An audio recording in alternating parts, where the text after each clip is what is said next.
Ok.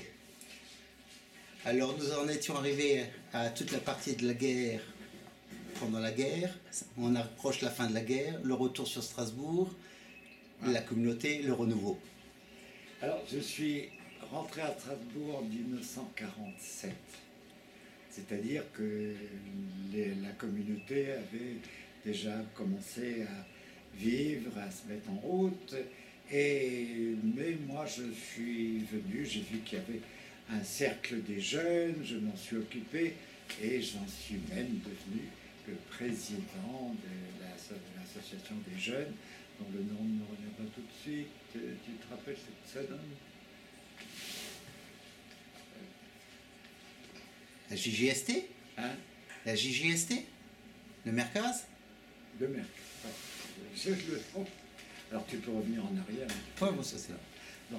Alors, donc, je me suis occupé, j'avais du temps libre, j'étais célibataire, je me suis occupé du Mercaz et je suis devenu le président du Mercaz.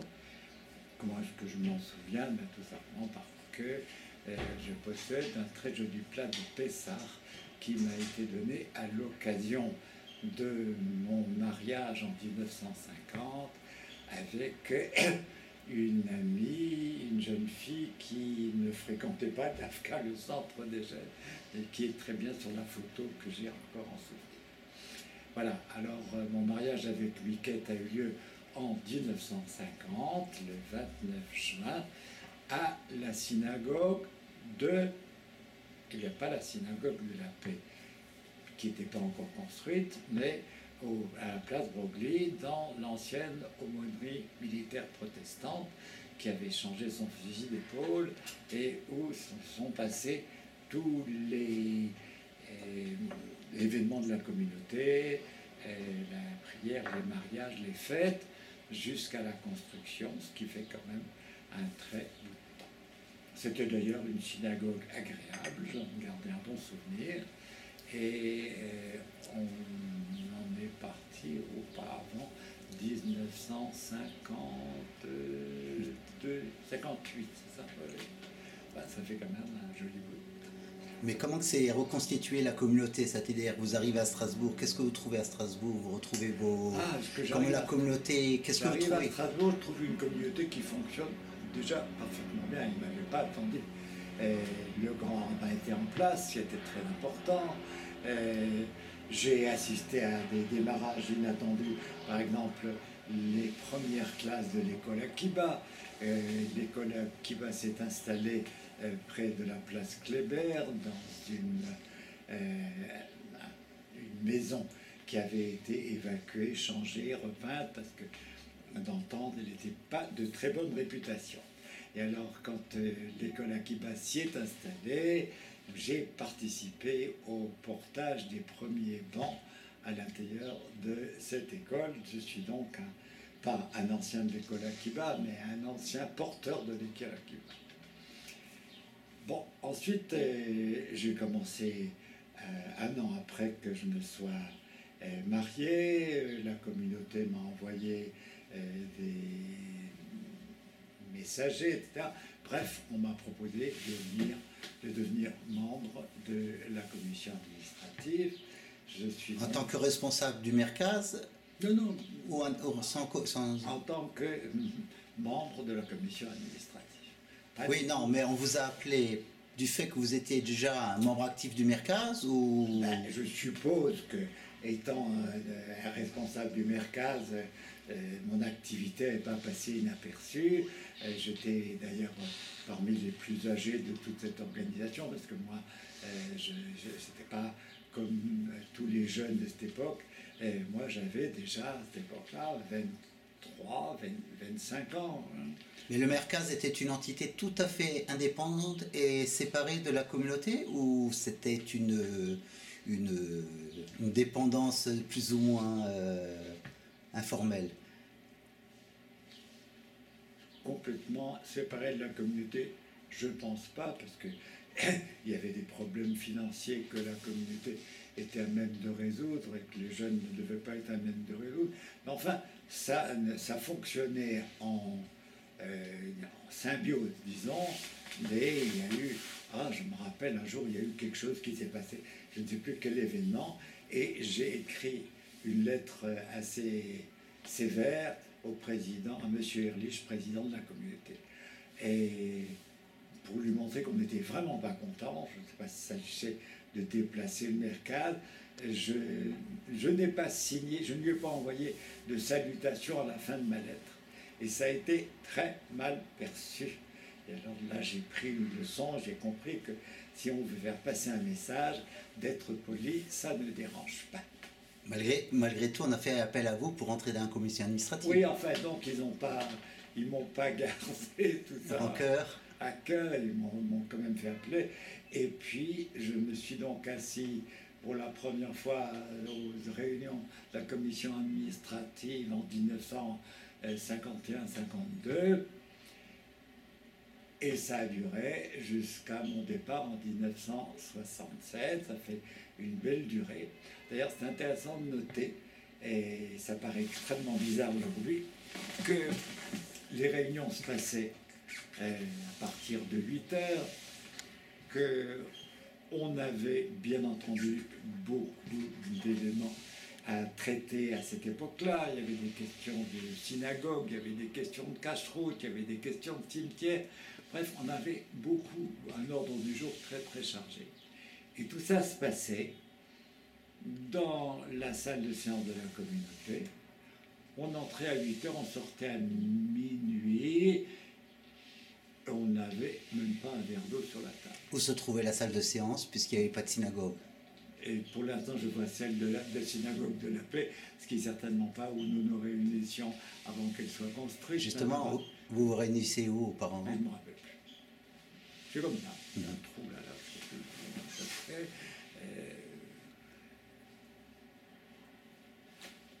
Tu me poses une question à laquelle je ne suis pas capable de te répondre. Voilà. Je suppose qu'à la synagogue provisoire, il n'y avait pas de locaux en dehors du local même de la synagogue. Non. Bon, enfin, d'ici que la mémoire revienne. Et le consistoire Pour moi, le consistoire, ça n'existe pas. Je n'ai jamais connu, jamais trempé. Je sais simplement que le consistoire, à une époque plus tardive, c'était une institution qui était dirigée par un monsieur Veil, comme la commission administrative à cette époque-là était dirigée par un monsieur Veil, dont un des adjoints était monsieur Veil, et ainsi de suite. Alors le malheureux visiteur qui venait et qui demandait à parler à monsieur Veil à la communauté de Strasbourg, il fallait qu'il affûte ses crayons parce que vraiment on ne savait pas à qui il s'agissait. Voilà.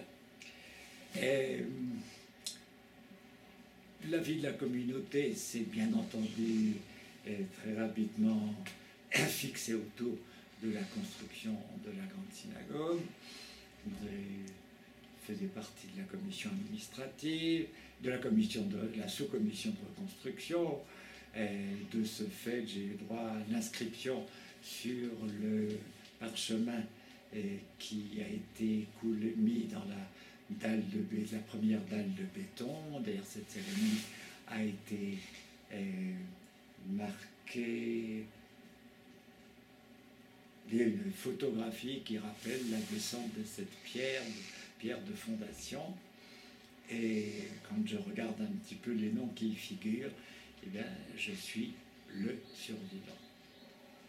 L'impression un peu bizarre, mais enfin, le temps est là pour faire ce qu'il fait. Et ça, c'était en quelle année alors, la pose de la première pierre de la synagogue? Arrête, je vais chercher mon bouquin.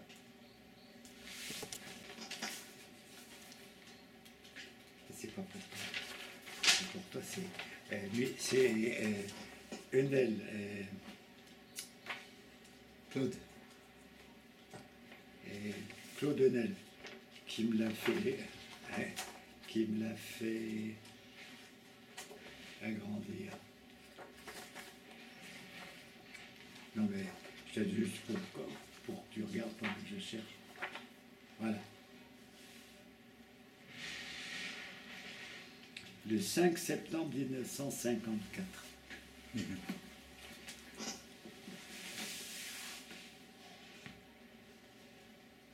D'accord.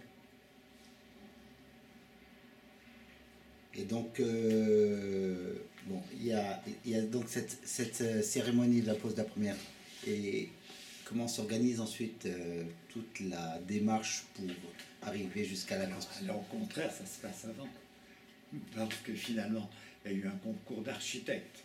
D'abord, premièrement, il y a eu des discussions très sévères dans la ville. On prétendait que dans son testament, le marquis de Contades avait interdit qu'on change la destination de ce jardin public et qu'on ne pouvait pas l'attribuer. Mais en fin de compte, c'était des gens qui s'opposaient à avoir une synagogue sous Mai, mais ça n'a pas empêché les choses de se réaliser, bien entendu. Alors, il y a donc eu un concours d'architectes. Il y a eu quand même, je sais pas, une dizaine de projets. Il y avait un groupe, un comité qui devait choisir. On a choisi le plan de monsieur Meyer-Lévy. Voilà. On a choisi monsieur Meyer-Lévy. C'était pas un Strasbourgeois, c'était un Parisien, ça posait un problème. On a adopté un projet qui finalement est un cousin germain de ce qu'on a construit ultérieurement, parce qu'il y a quand même eu beaucoup de changements en cours de route, et ça a modifié considérablement le projet initial. Mais enfin, c'était un bâtiment qui a été construit avec l'intention de dire aux Strasbourgeois, nous sommes de retour. Il fallait donc un bâtiment imposant, et c'est pourquoi la synagogue de la paix a été construite d'une façon grandiose, si je puis dire, un petit peu trop grandiose pour l'utilisation dans la suite des temps. On n'avait pas prévu qu'on n'aurait pas toujours le public du 14 juillet avec les militaires, avec les autorités civiles, etc. Donc, on a prévu un projet qui, en rétrospective, n'était pas exactement celui dont la communauté allait avoir besoin. Mais c'était une synagogue avant tout, ou c'était plutôt déjà un centre communautaire, où il y avait déjà une option dans ce sens-là? Il y avait des locaux qui étaient prévus, des locaux pour la jeunesse, il y avait des locaux, les salles de réunion de la commission administrative, mais ce qui comptait, c'était faire grandiose dans la synagogue. Alors on n'a pas négligé sur les moyens, on a fait un Almémor très réussi esthétiquement, beaucoup de recherches. On a pris des tapisseries de l'URSA, une tapisserie de l'URSA qui était le plus grand tapissier au lieu qui c'était pas un tapissier, c'était un tisseur. Ouais. C'était le plus grand tisseur de l'époque, et il en est sorti quelque chose qui encore aujourd'hui impressionne beaucoup, parce que c'est un très bel ensemble. Je sais bien qu'il y a des gens qui avaient reproché à l'époque que la fermeture de l'Héral à Kodesh a donné un bruit de roues sur des rails, et qu'à cette époque-là, ça rappelait des souvenirs un peu inquiétants. En fin de compte, mais c'était les gens qui ont ressenti ça comme ça. C'était vrai, à cette époque-là, ça a frappé des gens. Il n'empêche que ça, encore jusqu'aujourd'hui, on admire ce centre communautaire, mais je pense rétrospectivement qu'on aurait dû prévoir moins grandiose et plus utile. Enfin, ça c'est Chorma Réamassé. Quand on a 50 ans de recul, évidemment, on peut dire les choses les plus sages. Maintenant, cette construction, évidemment, c'était un travail quasi quotidien. Il y avait des réunions ordinaires, des réunions extraordinaires, il y avait des allées sur le chantier, il y avait des consultations avec d'autres architectes pour savoir si on allait dans la bonne direction. Enfin, ça nous a occupé quand même de 1900 54. En 54, c'est déjà la pose de la première pierre. Alors ça prouve qu'on avait passé tout le côté administratif, tout le côté financier, pour lequel M. Ehrlich s'est démené vraiment extraordinairement pour réunir les fonds, les paiements, que l'État donne, que le département donne, enfin bref, on a réussi à réunir ces fonds. Je suppose qu'il y avait aussi des contributions au niveau de l'État du fait de la perte de la synagogue. C'est évident, mais enfin, comme ça se passait à cette époque-là, les réparations qu'on recevait pour des bâtiments détruits n'avaient aucun rapport avec les prix qu'il fallait mettre pour en construire un autre. Bon, de toute façon, on a trouvé le financement, M. Ehrlich a trouvé le financement, et on a donc construit cette synagogue. Alors je suis très fier parce que la synagogue de la paix a un portail, le grand portail dont on ne se sert que dans les grandes occasions, le 14 juillet. Ça a été aussi ouvert pour le président de la République. Et en haut de ce grand portail, à droite, il y avait marqué, ils avaient décidé qu'on marquerait l'Ode Chaim L'Ode Koach Ki Im Beruchi Amar Hashem. C'est très joli, mais on avait un espace identique à l'espace hébreu de l'autre côté, et il fallait traduire ça en français. Alors je me suis cassé la tête, je crois, pendant une semaine, et j'ai pondu le ni par la glaive, ni par l'épée, mais par mon esprit. Ce qui est une traduction approximative, mais qui à l'avantage de pouvoir être mis dans le cartouche qui était disponible. Et ça a été une traduction qui a été acceptée à tel point que la semaine dernière, dans le dernier bulletin de nos communautés, quelqu'un a fait un discours et il a glorieusement préoccupé ni par le glaive, ni par l'épée, mais par mon esprit, comme il est marqué sur le fronton de la synagogue, ce qui m'a bien amusé. Ça me met quelques bonnes années en arrière. Et alors la synagogue a quand même un jour été terminée. On a mis 4 ans, si mes souvenirs sont exacts. Quelque chose comme ça, et je me rappelle très bien qu'on a commencé, on a célébré la première fois les fêtes à la synagogue alors qu'elle n'était pas encore terminée, les sols étaient approximatifs, ils n'étaient pas recouverts de dalles, et je sais que j'ai trouvé la place, mon père avait une place à la synagogue, et il a pu encore prier les dernières fêtes de 58, c'est ça?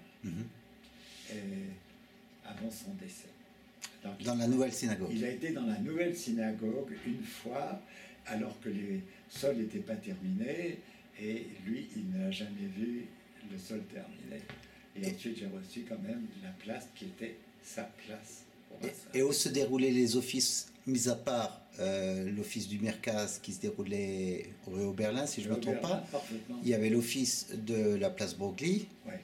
Et pour les fêtes, il y avait suffisamment de place entre ces deux locaux. Place Broglie était une synagogue d'une taille très remarquable. Il y avait beaucoup de place.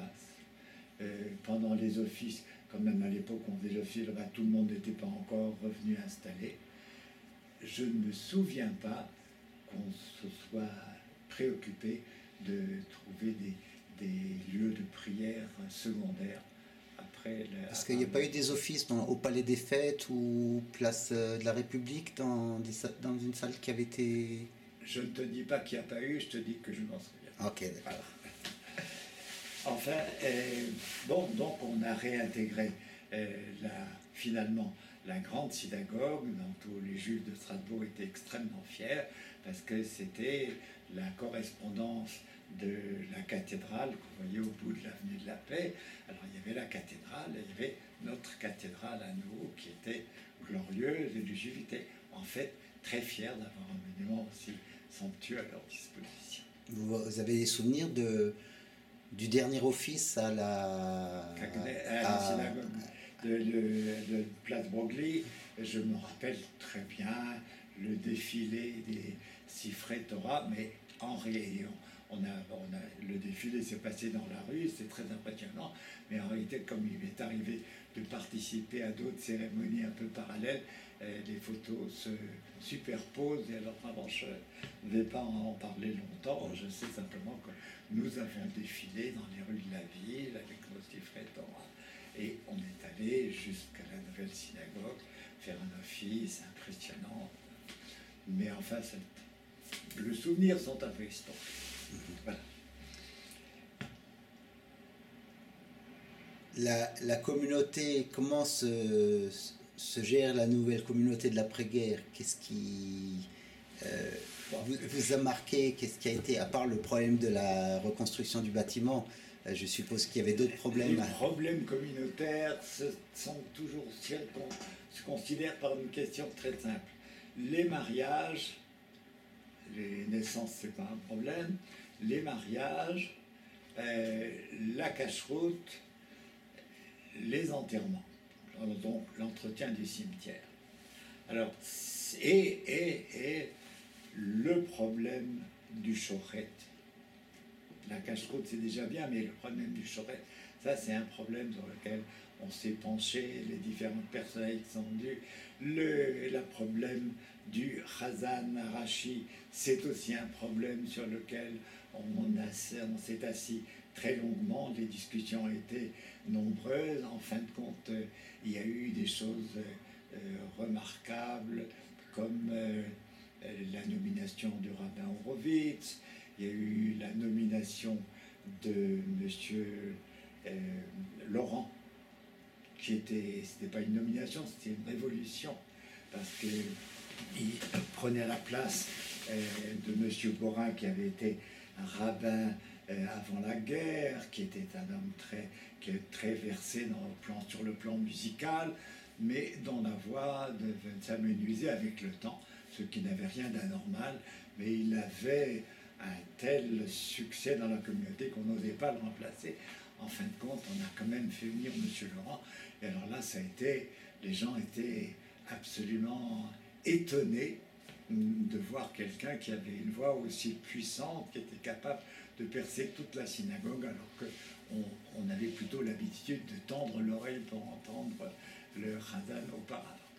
Et Marcel Laurent est arrivé à Strasbourg vers quelle année? Ça, alors, j'en sais absolument. Et Horowitz, le Rav Horowitz?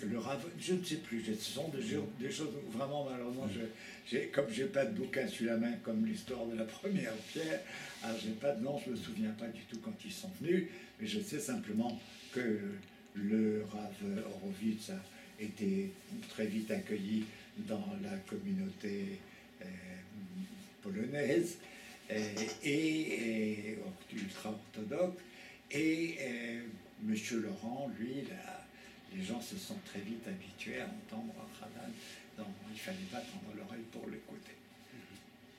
Voilà. Alors, il y a eu, bien sûr, la vie de la communauté quotidienne. Donc, je ne pense pas que j'ai des choses particulières à dire à ce sujet, puis on est rapidement arrivé en 1962. Alors, je dois dire que en 1962, j'ai fait un voyage au Maroc. J'ai été invité par l'aumônier militaire, qui était le Rav Chazan, et c'est une occasion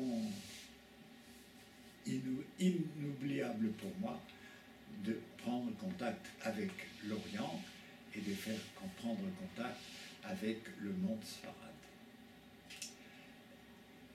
Il faut que je dise que les histoires de la libération de l'Algérie ne sont pas arrivées en 62, ça arrivait bien avant. Et à Strasbourg, il y a eu un comité géré par M. André Neher et par Albert Hazan, l'aumônier militaire, pour faire venir à Strasbourg des jeunes séparés de leur famille pour leur donner une éducation, parce qu'on savait bien que ça allait être une catastrophe au départ d'Algérie. En réalité, l'action sur les jeunes a été assez effective. Je ne me rappelle plus le nombre de jeunes qui sont arrivés. Et tout s'est passé de mon côté très bien. J'ai eu quelques feedbacks plus tard lorsque des gens m'ont dit j'ai été parmi les jeunes qui sont venus au moment de cette action de la communauté pour faire venir des jeunes algériens. Mais en fait, c'est en 62, lors de du grand départ d'Algérie, que une espèce de tornade s'est emparée de la synagogue, de l'administration de la synagogue de Strasbourg. Je dis une tornade parce que ça a transformé la vie du judaïsme à Strasbourg. Parce que les Alsaciens étaient préparés à accueillir des gens, mais absolument pas préparés à recevoir certains d'entre eux qui venaient de villages du fin fond du Maghreb et qui arrivaient à Strasbourg et dont l'apparence, le parler, les coutumes n'avaient aucun rapport avec les bons juifs alsaciens établis dans leur terroir depuis si longtemps. Ça a été véritablement une expérience extraordinaire. Et il y a eu vraiment un appel de toutes les forces de la communauté. Nous avons, pour le Juifs d'Austrie du Nord, constitué un comité spécial dont j'ai encore quelque part des feuilles que j'imprimais au jour le jour pour relever les choses qui étaient importantes, pour mettre à l'ordre du jour ce qu'il fallait prévoir pour la semaine prochaine. Il y avait à la gare de Strasbourg un comité d'accueil qui fonctionnait même la nuit quand on nous annonçait des départs et des arrivées. Il faut dire que les Juifs d'Algérie, ceux qui étaient religieux en tout cas, considéraient Strasbourg comme un lieu d'asile de préférentiel parce que à Strasbourg, il y avait des Juifs. À Strasbourg, on faisait des matzot. À Strasbourg, c'était cachère. Ça pouvait être cachère. Et bref, il y avait des Juifs à Strasbourg. Et alors, ceux qui étaient complètement francisés et qui sont venus en France et qui étaient prêts à aller s'installer n'importe où, n'ont pas choisi Strasbourg comme lieu de préférence, mais tous ceux qui avaient des problèmes de judaïsme, des problèmes, des envies ou désireux de concerner leur vie, sont venus à Strasbourg. Ensuite, les premiers ont appelé les suivants. Bref, il y a eu à Strasbourg... On m'avait raconté, entre autres, pourquoi on savait en Algérie qu'à Strasbourg, il y avait ces structures cachères. Parce que notamment, on trouvait les boîtes de pâté de Buchinger en Afrique, en Algérie, et de ce fait, on savait qu'il y avait donc une boucherie cachère à Strasbourg. Et de ce fait, ça attirait le monde des religieux. C'est absolument exact. Et alors, évidemment, quand ils sont venus, ils se sont rendus compte qu'il n'y avait pas que la boucherie Buchinger, mais qu'il y avait aussi le froid, et qu'il y avait aussi la neige, et qu'il y avait aussi du vent et des journées grises, et l'acclimatation par rapport au ciel bleu de la Méditerranée a été souvent très difficile au point de vue matériel et moral. Ils ne savaient pas vraiment ce que c'était que le froid de l'hiver à Strasbourg, et ils ne savaient pas ce que c'était de voir le ciel gris pendant si longtemps. Et pour les Alsaciens, ça a été aussi un choc de voir des gens comme je l'ai vu moi-même dans la cour de la synagogue de la paix. Il y avait des gens qui venaient d'arriver du fin fond du Maghreb et qui étaient habillés comme des paysans musulmans, et il y avait des femmes qui donnaient le sein à leur enfant en public dans la cour. Et alors les bonnes bourgeoises de Strasbourg étaient absolument affolées. Elles disaient, mais enfin, nous et eux, on est de la même tribu, on est du même sang, on a un rapport avec eux. Bref, c'était les journées dures de l'affrontement entre les civilisations, entre les vêtements, entre la façon de parler. Quand on donnait rendez-vous à quelqu'un à Strasbourg, on donne rendez-vous à quelqu'un à 10h, et s'il arrive à 10h30, on lui dit « mais enfin monsieur », alors que lui, à 10h30, il pense que 10h, 10h30, c'est pas la fin du monde. Pourtant l'accueil des Juifs d'Afrique du Nord, par rapport à celui qui avait été des Juifs d'Allemagne ou d'Europe de l'Est, a été tout à fait différent. Complètement différent. Parce que moi, j'ai assisté aux deux. Donc, je peux dire un petit peu comment ça s'était passé à l'époque. Mais alors là, si c'est pour faire ce rapprochement, je citerai cette parole inoubliable d'une vieille Alsacienne qui m'a dit « Oh, quand sont arrivés les Juifs d'Allemagne, on avait, évidemment, les de Pologne, on ne les a pas très bien accueillis, et ça c'est vrai, mais avec les Sfardim, on n'avait aucun problème, on ne savait pas qu'ils existaient. » Alors évidemment, quand les Juifs d'Afrique du Nord sont arrivés, le judaïsme alsacien avait un petit peu mauvaise conscience de sa réception des Juifs de l'Est, et il y a vraiment eu une mobilisation considérable de toute la communauté, et je crois que Strasbourg peut être très fier de ce qui a été fait. On a finalement fait les centres d'accueil dans la synagogue, on a fait de l'alimentation, on a fait des colonies de vacances, on a accueilli des gens à l'hôpital à Dassa, enfin bref, les Juifs se sont sentis, d'Afrique du Nord se sont sentis accueillis, et la meilleure preuve en est que la belle communauté sfarade d'aujourd'hui, avec sa propre synagogue, prouve bien qu'on est resté à Strasbourg, même si au début il y avait un peu de réticence, et ça a été un peu difficile pour les Juifs d'Alsace et de Strasbourg en particulier à virer leur cutie, mais je pense qu'ils l'ont fait d'une façon très raisonnable, même si quand on lit parfois des mémoires de Juifs d'Afrique du Nord, disons, c'est pas toujours aussi flatteur, mais enfin, ça ne me paraît pas étonnant. Quand l'Agira a été créée, oui. Donc ça a été avant l'arrivée des Juifs d'Afrique du Nord. Nord. À l'époque de l'Agira, c'est l'accueil des jeunes dont j'ai parlé avec le professeur Neher et le rabbin Albert Hazan. Ça s'appelait l'Agira, tu vois, je ne me rappelais plus comment c'était. C'était bien entendu avant l'arrivée des parents, avant l'arrivée des familles entières. L'Agira, c'était destiné à des jeunes gens, adolescents, jeunes adolescents, qui sont arrivés séparés de leurs parents, et il y en a beaucoup qui sont très bien adaptés. L'autre jour, j'ai rencontré quelqu'un qui m'a dit oui, moi je suis arrivé à l'époque de l'Agira, j'ai été accueilli, j'ai très bien fait. Ensuite, j'ai fait mes études de médecine. Je ne me rappelle plus son nom, mais je me rappelle très très bien son témoignage qui était très positif.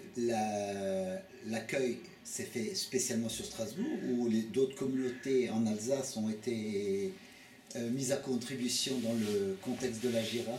Voilà, alors ça, vraiment, je ne me souviens plus. Comme je ne me souviens plus de l'accueil qui a pu être fait dans les autres départements, pour une raison extrêmement simple. Nous, on était vraiment polarisés sur ce qui se passait dans notre communauté.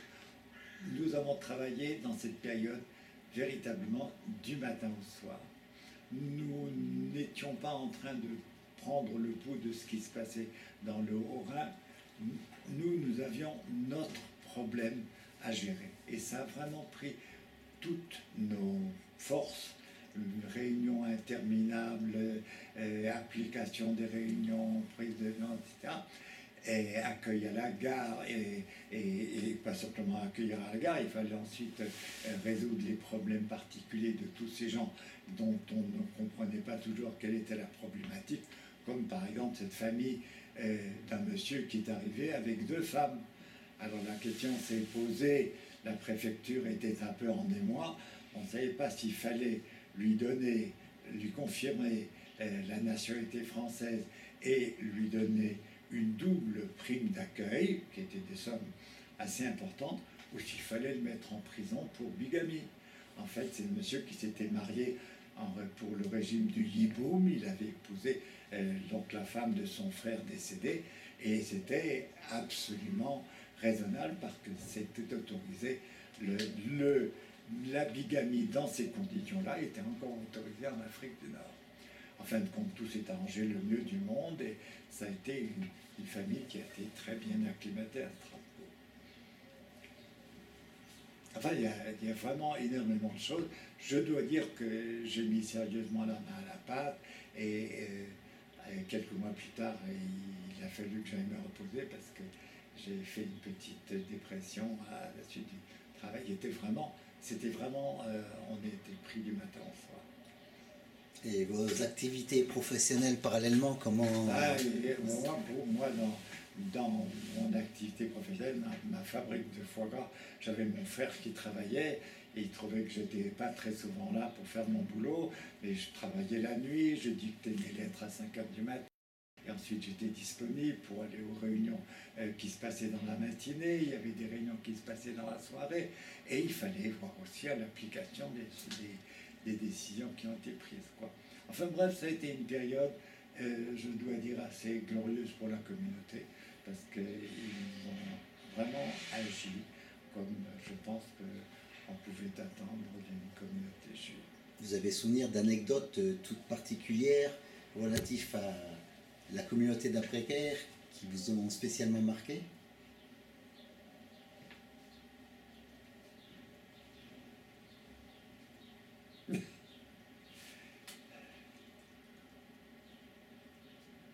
Il devrait y en avoir, mais elle ne remonte pas à la surface.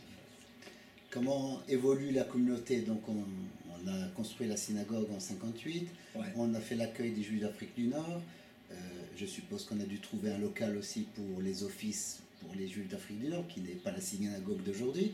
Et comment les choses ont évolué de ce point de vue-là, point de vue communautaire, point de vue mercaz, point de vue communauté dans son ensemble? Le mercaz a quand même quitté la rue Berlin. Il était installé dans la grande synagogue. Il y a eu une intégration des activités qui s'est faite obligatoirement parce qu'on avait un très grand local. Comme toute institution qui construit un grand bâtiment, on peut faire rappeler dans ce bâtiment tous les bureaux qui étaient en ville, le service social qui fonctionnait et qui a continué à fonctionner jusqu'à aujourd'hui, et beaucoup de réunions qui se passaient en dehors du centre communautaire se sont passées. Enfin, tout ça, c'est dans la transformation normale d'une communauté autour d'un grand bâtiment utilisable à toute fin. Je signale d'ailleurs que, en ce qui concerne l'arrivée des Juifs d'Afrique du Nord, pendant un temps non négligeable, la salle de gymnastique a servi de centre d'accueil.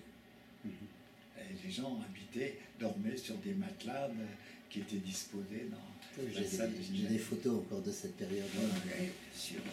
Bon, il y a eu beaucoup de choses, mais je pense qu'on ne peut que... Qu'est-ce qui fait de vous, est-ce que vous étiez déjà un communautariste d'avant-guerre, ou c'est quelque chose qui est devenu... Il ne faut pas exagérer, l'avant-guerre, je m'occupais des éclaireurs de France et j'avais strictement rien à faire avec la communauté, à l'exception des grandes fêtes où mon père m'emmenait à sa belle place, à la synagogue, la grande synagogue du Quai Kléber, et je venais avec lui. Alors justement, pourquoi tout d'un coup cette... C'est la synagogue quand même où j'ai fait ma bar mitzvah en 1934, et c'était un bâtiment impressionnant avec un thé, etc. D'ailleurs, à cette époque-là, on était 3 à faire la bar mitzvah. On nous a donné la première alia qu'on a divisée par 3, et une fois la première alia terminée, je ne sais pas ce qu'ils ont fait des Kohanim, mais enfin bref, le côté bar mitzvah étant terminé, on pouvait passer aux choses sérieuses, c'est-à-dire faire un office au cours duquel, bien entendu, chacun était appelé et tout le monde tendait l'oreille quand il schnauderait, c'est-à-dire quand il déclarait combien il payait pour sa alia. Donc, sur la base de mi chez Nadar, voilà. Alors c'était devenu schnaudrin alsacien. Et un office à la synagogue du Keckleberg, c'était quelque chose d'impressionnant. Il y avait l'orgue, il n'y avait pas d'orgue, il y avait... je parle d'avant-guerre. Attention, le grand rabbin Deutsch était là. On a donc construit un orgue. Cet orgue n'a jamais... Non, là vous parlez de la synagogue de la paix, mais je parle de l'avant-guerre. De l'avant-guerre, eh bien, de l'avant-guerre, il peut y avoir de l'orgue, en veux-tu, en voilà. Vraiment, j'ai très petit de souvenirs de la grande synagogue. Je vois, moi, sur l'estrade de la grande synagogue, je suis capable de me représenter exactement comment je me tenais en haut. Vous voyez la foule. Il y avait, entre autres, le bœuf en chef, M. Ray, qui était un très loin cousin et qui avait son superbe bicorne, pardon. Il était beaucoup plus beau et doré que celui des simples chamachim. Et il y avait une atmosphère de tékès. Les membres de la communauté ouvraient leur casier et sortaient leur chapeau de forme quand il y avait une occasion quelconque de pouvoir s'en servir. On ne se rend plus compte de ce que c'était qu'un tékès à cette époque-là. C'était vraiment une parade. Mais enfin, pour moi, c'est quand même la nuit des temps. Donc, après-guerre, vous devenez un engagé communautaire à tout va. Qu'est-ce qui vous pousse à être tout d'un coup passer des éclaireurs de France à la communauté israélite de Strasbourg? Ça, c'est une excellente question. Et il s'est tout simplement passé que pendant la période qui séparait la drôle de guerre, c'est-à-dire en juin 40, et mon départ en Espagne en 1942, eh bien, j'ai rencontré le judaïsme. Alors, ça ne s'est pas fait d'un seul coup. J'ai rencontré une personnalité qui m'a un jour posé cette question en regardant les livres sur l'hindouisme que je lisais. Il disait, c'est très intéressant ce que vous lisez là, mais le judaïsme, vous connaissez? Et alors, cette phrase-là a été pour moi un choc, une onde de choc qui s'est mise en moi et je me suis dit, mais c'est vraiment vrai. Je n'ai jamais rien compris, mais jamais rien cherché à chercher. Alors, donc, vous lisez un livre sur l'hindouisme et on veut dire le judaïsme, tu connais. Ouais, ou vous connaissez, peut-être tu connais, mais ça change pas. Ouais. Alors, cette phrase m'a vraiment... Et c'était où, quand et qui? Ah, si je raconte ça, alors là, c'est toute une histoire.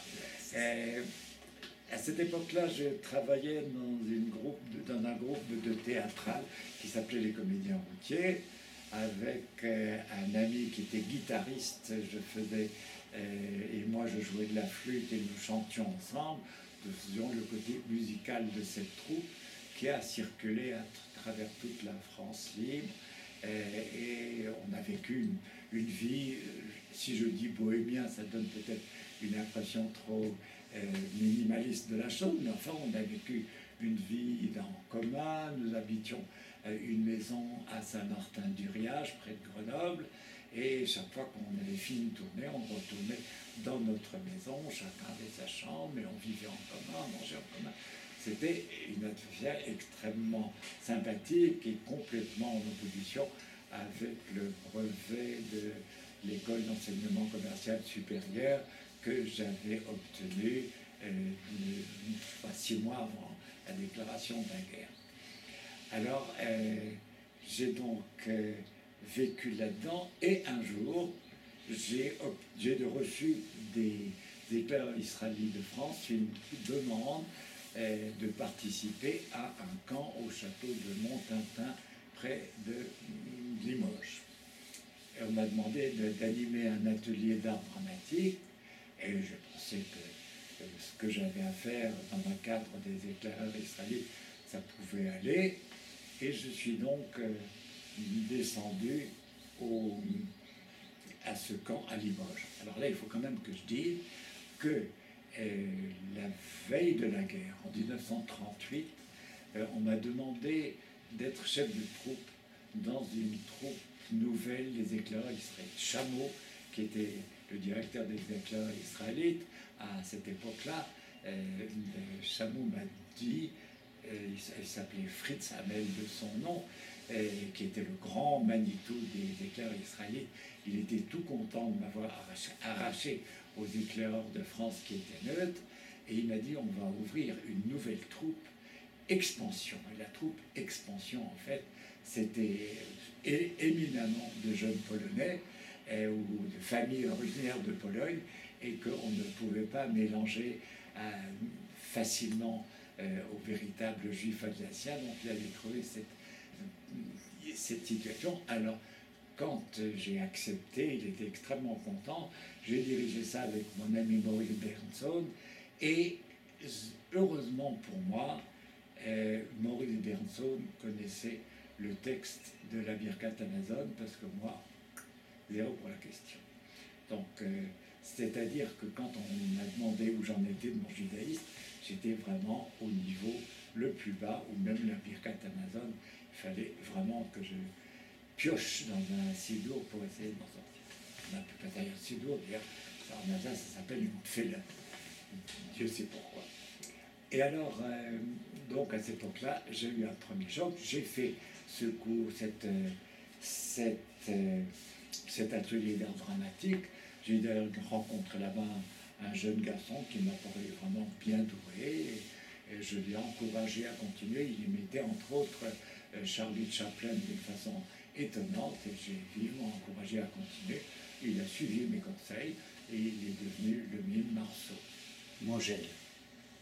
Monsieur Mangel, dont le frère avait été, qui avait été mon congénère au lycée Fustel de Boulange. Et lui, je ne le connaissais pas, j'ai fait sa connaissance là, et je lui ai prévu un bel avenir, ce qui était peut-être mon conseil qui l'a mené sur le bon sens. Bref, il est revenu dans ma vie d'ailleurs à différentes reprises. Mais c'est pas, ça nous écarte du sujet. Donc c'est Chameau qui vous a découragé sur l'hindouisme et vous a... Non, pas du tout. C'est un autre personnage que je ne vais pas introduire maintenant parce que c'est une personnalité extrêmement complexe dont je n'ai pas envie de parler maintenant. Mais c'est lui qui a fait cette petite révolution spirituelle. Ensuite, je suis parti en Angleterre pendant que j'étais dans les prisons espagnoles et à l'armée.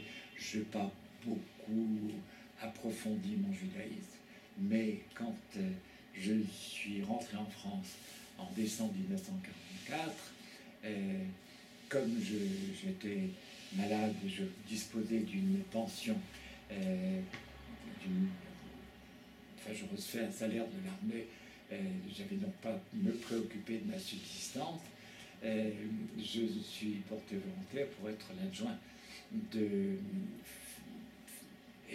Édouard Simon, qui est dit Bougli, qui était le directeur de la maison d'enfants de Moissac. Alors, j'ai accepté d'y aller, et à Moissac, j'ai rencontré un véritable phalanstère de professeurs et de gens qui en savaient sur le judaïsme infiniment plus que moi. Et là, j'ai fait vraiment mon décollage du judaïsme. J'ai d'ailleurs encore sur ma bibliothèque apporté de ma main les notes que j'ai prises chez un de mes maîtres de l'époque. C'était le professeur Joseph Benner, qui d'ailleurs a été l'un des témoins de mon mariage, l'autre étant le professeur André Maire. Et cette espèce de phalanstère à Moissac, c'est-à-dire qu'il y avait des maîtres et aussi des élèves qui étaient exactement dans ma situation, des gens qui avaient une éducation générale qui était de bon aloi, mais qui étaient restés au niveau du Talmud Torah pour leur judaïsme. Et alors nous avons volé un peu plus haut. Et le judaïsme, c'est à Moissac, pendant ce séjour que j'ai appris à mettre les tefilines. Et j'ai commencé, et puis j'ai continué jusqu'à ce jour. Avec tout ce qu'il y a autour, bien entendu. Juste entre deux guillemets, qui était le fameux personnage qui vous a... Si je n'en parle pas parce que c'est une personnalité extrêmement complexe, je n'ai pas envie de commencer à mettre en route.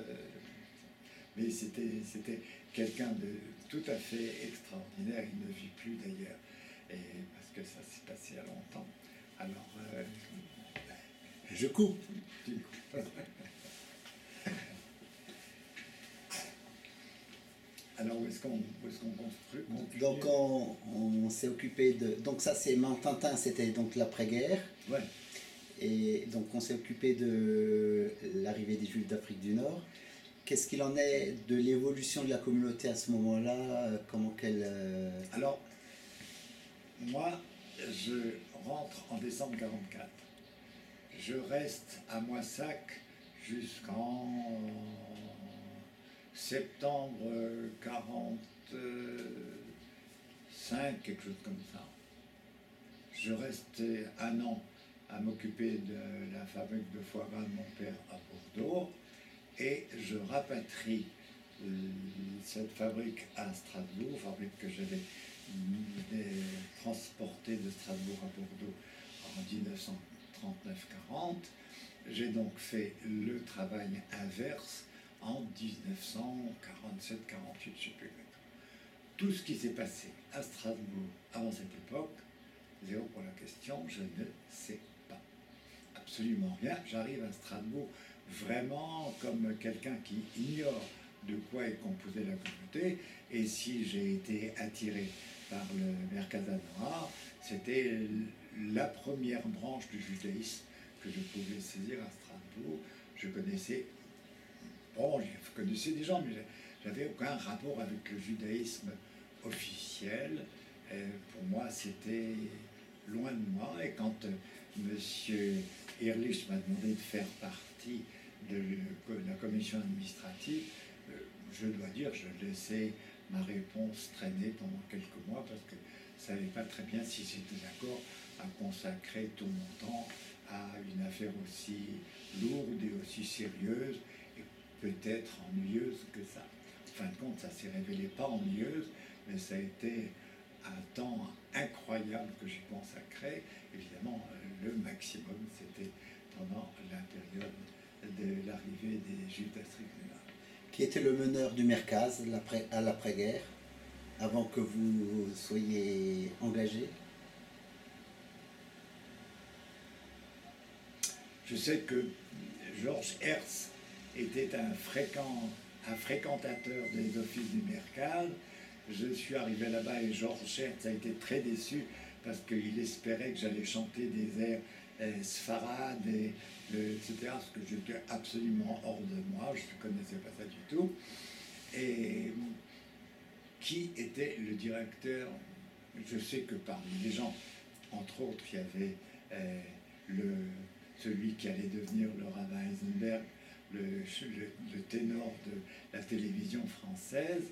Josie était à l'époque un type absolument insupportable, un jeune homme, encore très jeune homme, et je me souviens très bien, il ne m'en voudra pas de rappeler cet incident, car il a bien rattrapé ça depuis, et il était tellement insupportable que j'ai foutu à la porte du Merkaz. Voilà. Enfin, bref, il s'est rattrapé par la suite, c'est pas besoin de le dire. Qui étaient les autres? Eh bien, j'ai une photo. J'ai une photo où il y a d'autres membres du Merkaz, et si tu as une seconde, elle est là à côté de toi, je vais te la montrer. Rapporte-moi le panier blanc, l'argenté, c'est ça? Celui-ci? Donne-moi tout le panier. Non, c'est Dafka dans l'autre. C'est Dafka dans l'autre. Celui-ci? Attends une seconde, je vais vérifier que c'est pas là.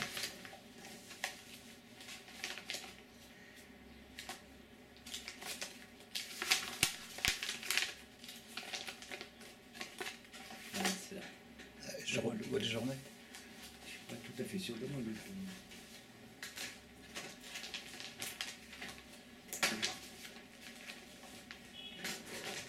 Voilà.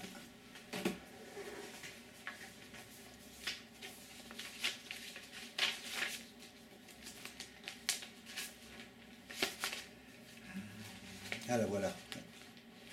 Tu la vois. La suivante, c'est un peu en dessous. J'ai vu une photo là, après le prochain dossier. Ici. Voilà. Exact.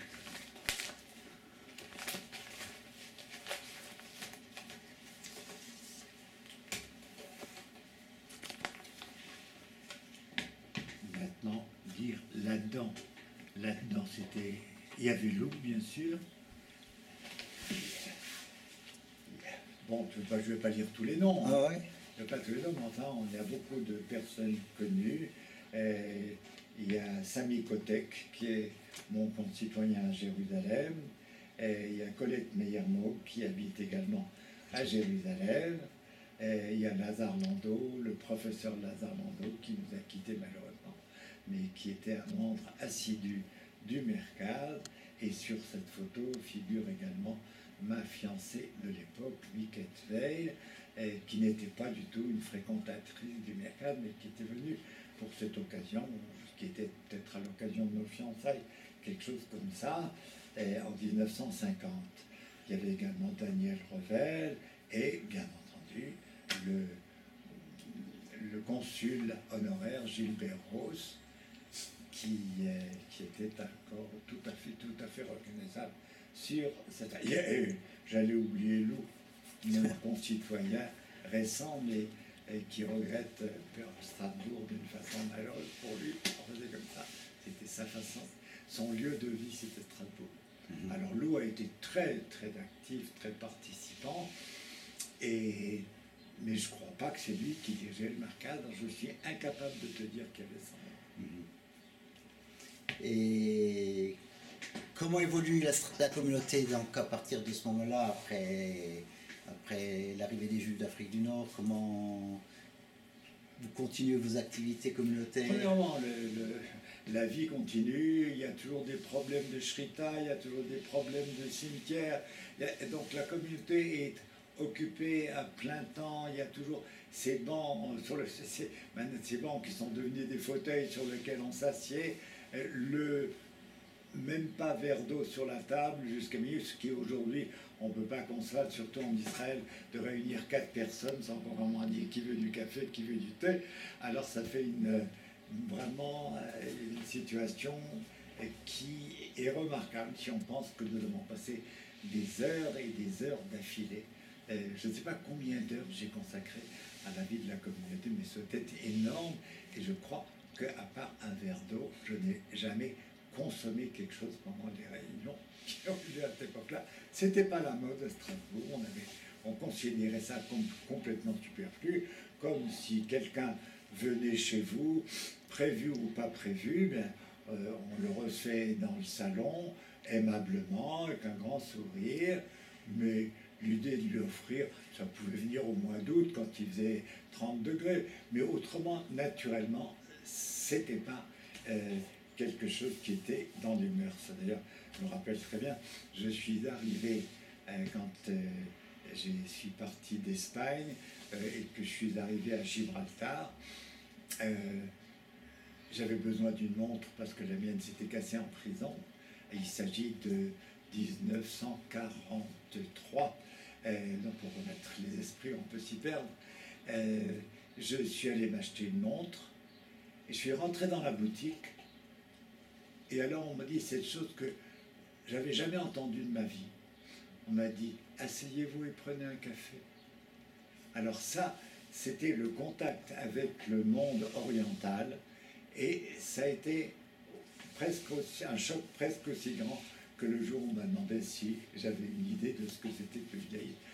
Il y a effectivement quelque chose que nous avons vécu en Inde où l'accueil était un accueil ignani, c'est-à-dire on vous reçoit, tu veux me raconter quelque chose, tu viens faire ta visite parce que je viens faire une visite parce que tu es ma tante et que tu redonnes un anniversaire, mais la question de boire, de communiquer par ce don qui est... ça n'existait pas, on a du mal à se mettre ça dans la tête. Il n'y avait pas de convivialité, quoi. Absolument.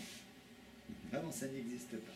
Et je me rappelle que maintenant, il n'y a pas tellement d'années, je suis allé à Strasbourg, il y a de nombreuses visites, et je suis allé chez quelqu'un à qui nous avions convenu d'un rendez-vous, je voulais bavarder avec lui. Je suis allé, je suis arrivé, je suis ressorti après la guerre. Et c'était pas anormal. C'est comme ça que vivaient les gens. Alors on peut s'imaginer comment ont été reçus les Juifs les Juifs de l'Est. À cette époque-là, c'était encore pire. Et par conséquent, l'accueil qui a été réservé aux Juifs d'Actrice du Nord a été un accueil en complète contradiction avec la façon de vivre des Juifs d'Alsace. Peut-être qu'ils se souvenaient d'avoir été accueillis eux-mêmes. Est-ce que c'est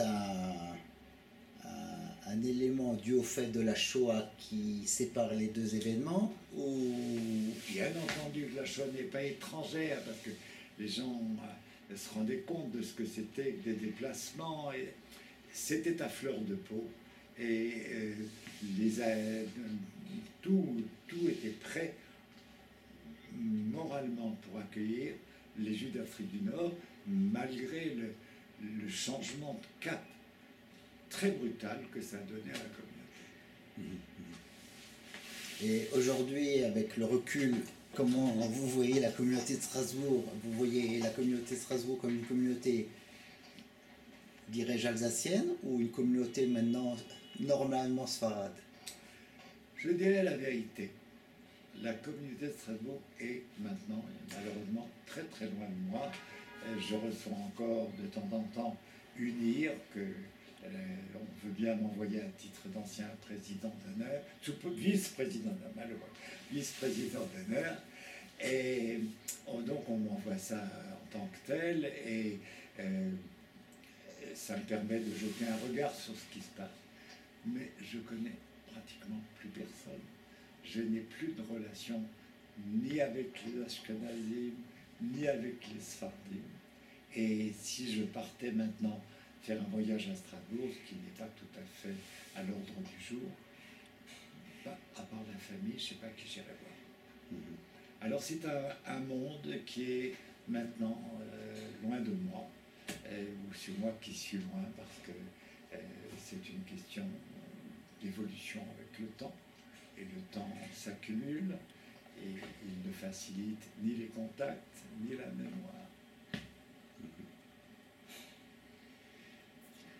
Tu sais ce que tu veux? Oui. On ne va pas le raconter de notre arrivée en Israël, c'est pas au programme. Toi, tu t'intéresses à Strasbourg. C'est toujours intéressant aussi. Non, écoute, on peut parler de tout, mais donne-moi un verre de truc. Et tu veux boire encore quelque chose? Ça va, c'est bon, merci. Si je crois qu'il ne faut pas mélanger. Ok. Il ne faut pas tout mélanger. Enfin, je te fais un petit... Non, ça va. Laisse tout ça. Ok, sauf. Tu as un petit mishmash. Ouais, bon, on a... Combien de minutes on a? Là, on a certainement une bonne heure, quand même. Hein. Ouais, bon, c'est... À tous égards, ça suffit, tu peux couper en long, en large. Chirurgien à Colmar. Ouais. En fait, c'est un garçon d'origine roumaine qui a vécu toute son adolescence en Roumanie, passant d'une ville à l'autre, d'un appartement à l'autre dans des conditions très très précaires, et qui, en 1952, a eu le permis de quitter le pays pour aller en Israël. Ses parents ont demandé un visa aussi, on leur a refusé, comme c'était une période où on pensait que l'Alia de Roumanie était en bonne voie, et les parents étaient pleins d'espoir. En réalité, ce garçon n'a vu ses parents que 9 ans après. Et il a quitté la Roumanie, il est allé en Israël. En Israël, il a fait 3 ans à l'armée. Et il a voulu être, depuis toujours il voulait être médecin, il s'est rendu compte qu'il y avait tellement peu de place dans l'enseignement de la médecine qu'il s'est décidé à aller apprendre à l'étranger. Comme il parlait bien français, étant roumain, il avait c'est un garçon très très doué pour les études et pour les langues. Il a demandé à 5 universités françaises si elles pouvaient l'accueillir comme étudiant étranger. Les plus aimables ont été ceux de Strasbourg, et en fin de compte, il est arrivé à Strasbourg, et il s'est installé à la Gallia, il a fait connaissance avec le restaurant universitaire, toutes les choses qui nous paraissent évidentes, qui nous paraissent, mais le plus rigolo, c'est qu'il cherchait du travail d'appoint, parce que tout travail était bon pour un étudiant qui n'avait pas le sceau, et alors, par l'entremise du fait que nous avons fait connaissance à la communauté, où il avait quand même mis son nez, bien que n'étant pas du tout religieux, eh bien, il est venu travailler chez moi, chez Louis-Henri, et il emballait des terrines à la période de la grande, comment on dit, saison. Et alors, bon, ça a été une occasion de faire connaissance avec lui, et nous avons gardé le contact. Il a été très très ami avec mon frère Jean, chez qui il n'y a pas les mêmes problèmes de délicate approche pour des questions judaïques.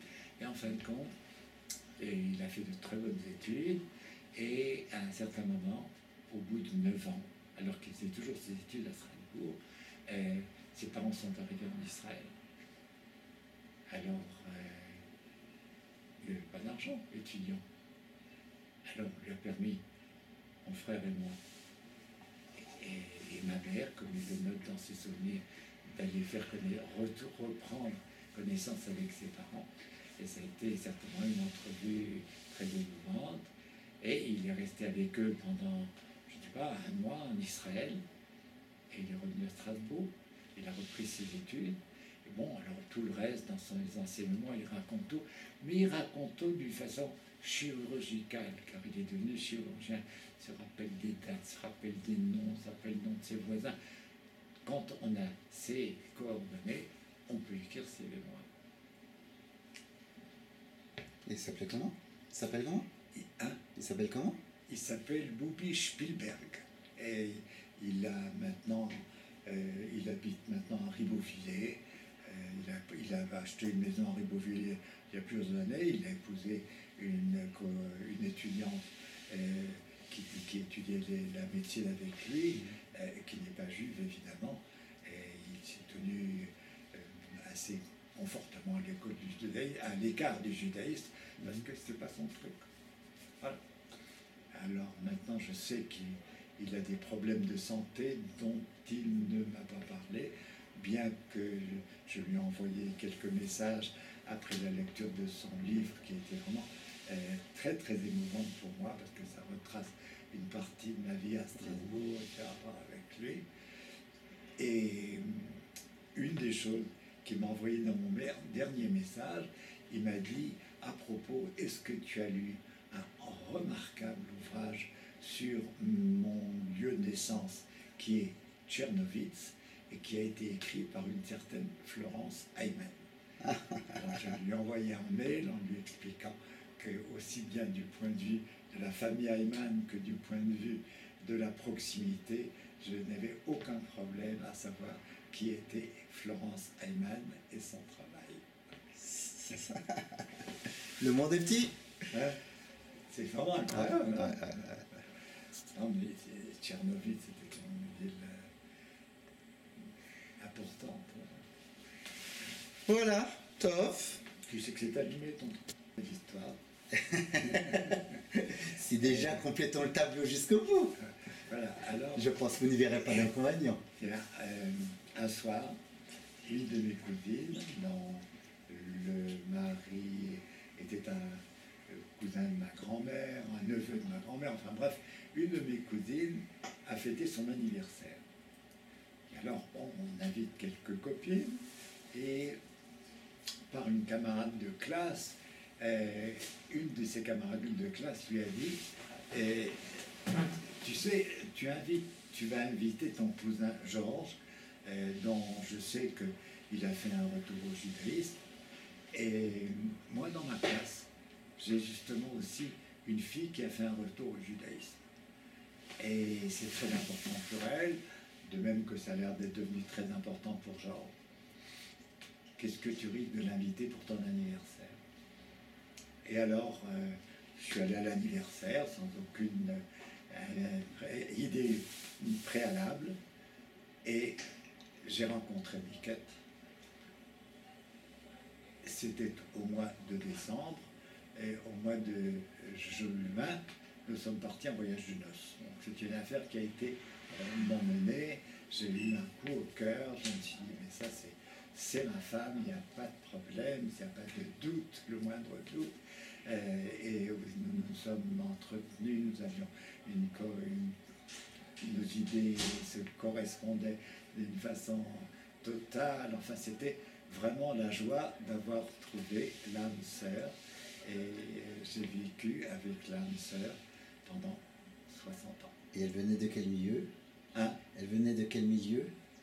Elle venait d'un milieu qui était complètement en dehors du mien. C'était des juifs alsaciens aussi, mais qui se tenaient frileusement à l'écart du judaïsme. Mon père avait été prisonnier de guerre pendant 5 ans. Et quand il est rentré, il avait beaucoup apprécié l'ordre et la ponctualité des Allemands. Ça l'avait beaucoup impressionné. Et alors il a eu un peu de mal à retrouver sa famille, et notamment une fille qui travaillait dans le judaïsme, qui allait vers le judaïsme. Alors ça, c'était pas du tout dans ses idées. Et Miquette a vécu chez tes parents une période très très difficile, parce qu'elle s'est mise à manger cachère alors que ça n'existait pas chez ses parents, et son accès au judaïsme a vraiment été une bataille de tous les jours. Qu'est-ce qui a été son switch pour... Son switch, voilà, le switch, elle a été à Clermont, parce que l'université de Strasbourg était à Clermont. Il y avait un de mes oncles qui était professeur de médecine. Ma belle-mère est allée à Clermont parce qu'elle connaissait quelqu'un qui pouvait un peu la protéger, elle et ses 3 enfants. C'était très difficile. Et donc, Miquette a fait passer toute son enfance à Clermont. Elle avait des amis qui parlaient le patois avec elle. Et un soir, il y a une amie qui l'a invitée chez les scouts. Alors, bon, fait du scout, pourquoi pas. Et alors, elle est allée à cette réunion chez les scouts, et on chantait des chansons indiennes, enfin, des mots qu'on ne comprenait pas, etc. Jusqu'à ce qu'elle s'est rendue compte que la copine qui l'avait amenée n'était pas du tout allée chez les scouts neutres, mais était allée chez les esclaves israélites, et les chansons qu'elle n'avait pas comprises, c'était de l'hébreu. Alors, ensuite, elle a quand même été impressionnée, et il y avait, et à cette époque-là, le rabbin Schwartz, pas le grand rabbin Schwartz, le rabbin Schwartz, avec qui elle a appris. Et puis ensuite, sa famille, quand le père est revenu, la famille est venue à Strasbourg. Alors à Strasbourg, il y avait du monde à rencontrer, à qui poser ses questions, qui la faisait passer d'une outrancerie religieuse extrémiste à un judaïsme plus libéral. Enfin, elle hésitait entre les deux. C'était comme une boussole qui essayait de trouver le nord exactement. Enfin voilà, elle a mené une très dure bataille. Moi, je l'ai menée parce que j'étais indépendant, donc j'ai fait ce que j'ai voulu, et je suis rentré au judaïsme au rythme qu'il me voulait, quand je voulais. Mais elle a dû se battre avec sa famille pendant toute son adolescence. C'était le rabbin Schwartz? Hein? C'était le rabbin Schwartz? Ou Marx? Hein?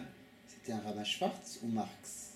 Non, c'est un rabbin Schwartz qui dirigeait le Talmud Torah de Limoges. Qui a... Attends. Donne-moi les Haftarot. Les deux bouquins, tu vois là, dans le dessus de droite, dans le dessus de droite. C'est ici? Oui, Ah, Jean Schwartz. voilà. Donc c'est bien raison, c'est Jean. Ouais, d'accord, Jean Schwartz. Ok, d'accord.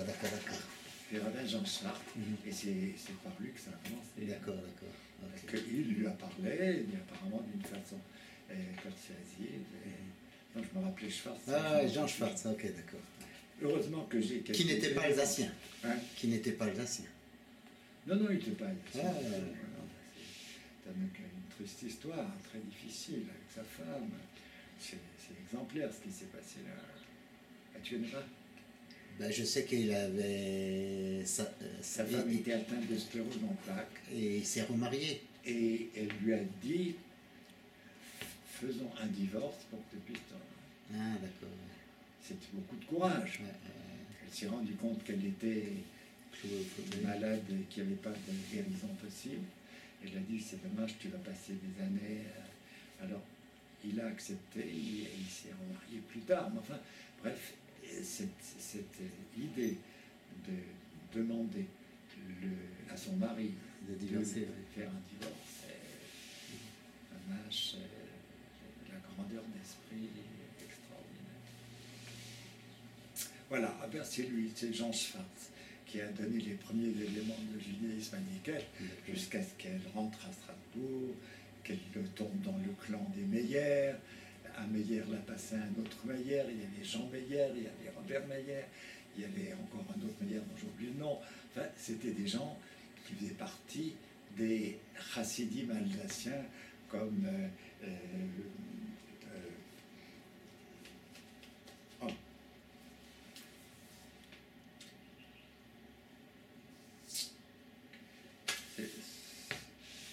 Celui qui a épousé la sœur de Judith. Judith Emmandinger a une sœur, Ah, Paul Klein, voilà. ah, La famille Moshe des Klein. Katan. Voilà, Moshe Katan. Enfin, là-bas, c'était les Klein, Ah ouais, bien c'était sûr, les ouais. Meyer et les Klein. Ce sont des gens qui ont vécu une guerre cachère. Et quoi, et ces gens-là étaient un peu outranciers quand Piquette les a rencontrés. Et alors, elle a été un petit peu à droite, elle était un petit peu plus au centre. Enfin, elle a retrouvé le Nord avec moi. Et alors, évidemment, quand on marche comme nous sur une arête un peu étroite d'une montagne, on a choisi entre pas de libéralisme, pas d'orthodoxie active, on choisit une voie très étroite.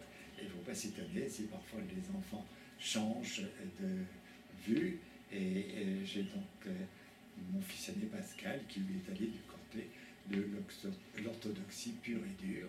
Et tous ces enfants de même, ce sont des enfants extrêmement remarquables, charmants, aimables et tout. Mais j'ai malheureusement très peu de contact avec eux. Tough. Sauf, alors tu coupes, hein, Ouais. où on demande des témoignages pour la période de la survie à Strasbourg entre octobre 39 Ouais. et juin 40. Et vous y étiez. Alors, j'ai cherché avec désespoir où ces gens-là pouvaient avoir leur adresse, parce que c'était écrit à la façon allemande avec 12 lignes, enfin quelque chose de tout à fait pas raisonnable. Et je leur ai répondu. Et alors ils m'ont posé des questions tout à fait inattendues. J'étais en sûreté. Bon. Alors, dernier essai. Je leur ai répondu il n'y a pas longtemps. Et je ne peux pas envisager que je ne l'ai pas. Tu sais, moi qui étais généralement organisé de façon à te rendre du tic au tac. Alors on va essayer encore une fois ces trucs-là. Ça c'est pas ça. Ça c'est pas ça. Ça c'est pas ça. Bon, ça sera pour une prochaine vie. Je ne comprends pas. c'est la lettre où il demande Tchernovitz, mais Neumann. Attends, regardez si c'est ça. Non, c'est pas ça qui est sur mon bureau. Non, c'est pas du tout. Il voulait savoir qui était propriétaire. Quand nous avions acheté notre appartement à Strasbourg, il voulait, et à cette occasion-là, chose extraordinaire, je savais qu'on était locataire, on n'était pas propriétaire à Strasbourg à cette époque-là, à partir d'un certain niveau. Et je connaissais le nom de la propriétaire, Madame Fitzer. Et le nom de Madame Fitzer m'est revenu, je crois que je l'ai prononcé pour la première fois depuis 70 ans. J'ai jamais eu besoin d'en parler. Ah oui, bien sûr. Et what? Ça remonte assez Des tas de noms, des tas de choses importantes dont je ne me souviens pas. Mais alors, que le nom de Madame Fitzer me soit revenu.